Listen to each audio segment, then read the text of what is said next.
প্রিয় শিক্ষার্থীরা, আমরা এখন পঞ্চম শ্রেণীর দ্বিতীয় অধ্যায়ের 30 পৃষ্ঠার 15 নম্বর অঙ্কটা সমাধান করব। 15 নম্বর অঙ্কটা একটা সৃজনশীল অঙ্ক। আমরা 15তে একটা উদ্দীপক দেখতে পাচ্ছি এবং ক নাম্বার অঙ্ক, যেটা আমরা আগের ক্লাসে সমাধান করছি। তোমরা যারা দেখোনি আগের ক্লাসটা দেখে নিতে পারো।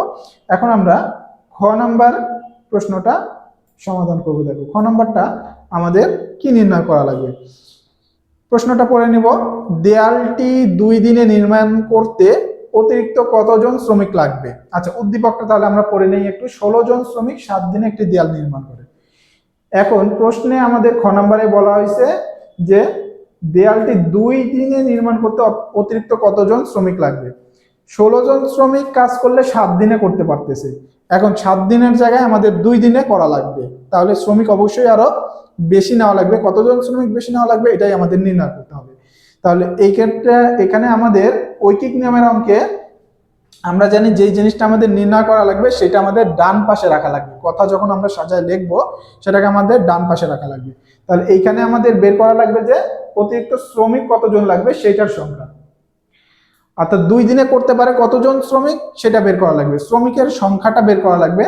তাহলে শ্রমিকের সংখ্যাটাকে আমরা ডান পাশে লিখবো এবং দিনটাকে আমরা বাম পাশে লিখবো, লিখে আমরা সাজাবো। দেখো, তাহলে আমরা এখান থেকে নির্ণয় করতে পারবো 2 দিনে কতজন শ্রমিক কাজটা শেষ করতে পারবে। আমরা বোর্ডে চলে আসতেছি। দেখো 15 খ। তাহলে আমাদের উদ্দীপকে দেওয়া আছে 7 দিনে 16 জন শ্রমিক কাজ করতে পারে। দিনটাকে আমরা বাম পাশে লিখবো। তাহলে 7 দিনে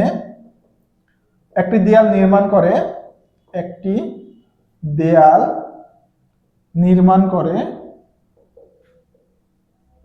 16 জন শ্রমিক। 16 জন শ্রমিক। আচ্ছা, 7 দিনে দেয়ালটা নির্মাণ করে 16 জন। আগে আমরা একদিনে বের করে নেব। একদিনে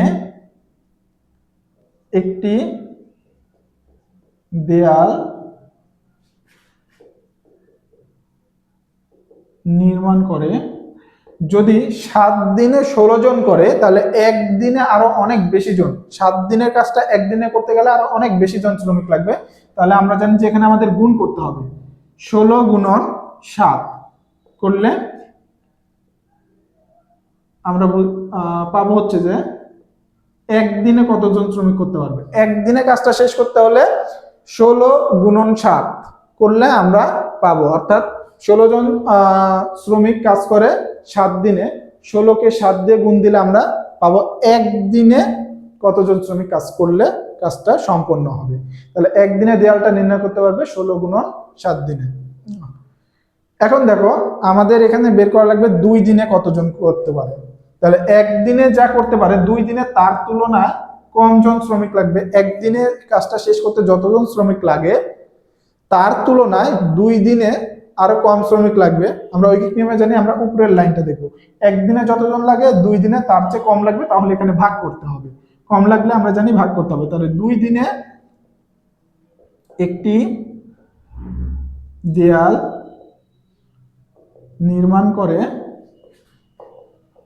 তাহলে একদিনে যতজন করে সেটাকে 2 দিয়ে ভাগ দিলে আমরা পাবো 2 দিনে কতজন লাগবে। তাহলে প্রথমে আমরা 16 এর সাথে 7 গুণ করব। 6 7 42, 42 এর 2 হাত থেকে 4, 7 থেকে 7 আর 4 এ 12, 112। 112কে আমরা ভাগ করব কত দিয়ে? 2 দিয়ে।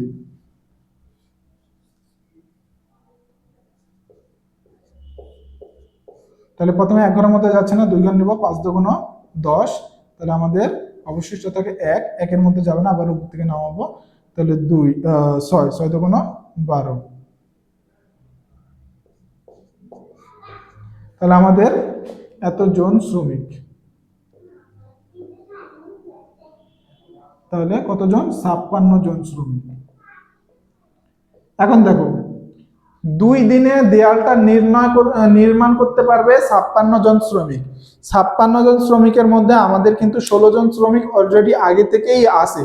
আমাদের বের করা লাগবে অতিরিক্ত কতজন শ্রমিক লাগবে সেটা। তাহলে অতিরিক্ত কতজন লাগবে? 56 জন শ্রমিক 2 দিনে করতে পারবে। তাহলে 56 জনের মধ্যে থেকে 16 জন যেহেতু আছে, 16 জনকে বাদ দিব। তাহলে বাকি আরো শ্রমিক যোগ করতে হবে। তাহলে অতিরিক্ত শ্রমিক লাগবে, আমরা লিখবো কি অতিরিক্ত শ্রমিক লাগবে 56 জনের থেকে 16 জন আছে বাদ দিয়ে দিব। তাহলে 56 থেকে 16 বাদ দিলে আমাদের কত আসতেছে দেখো, 6 আছে কত হলে 6 পাবো 0, 1 আছে কত হলে 5 পাবো 4,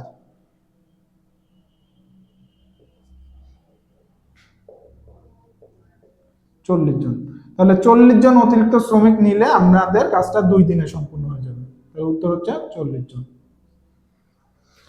আশা করি তোমরা অঙ্কটা বুঝতে পারছো। অঙ্কটা তোমরা একটু নোট করে নাও, যখন তোমরা বাসায় নিজেরা না দেখে এই অঙ্কটা প্র্যাকটিস করবে তখন কোথাও প্রবলেম হলে, বুঝতে না পারলে বা আটকে গেলে নোট করে অঙ্কটা দেখে তোমরা বুঝে খুব সহজেই নিজেরা প্র্যাকটিস করতে পারবে।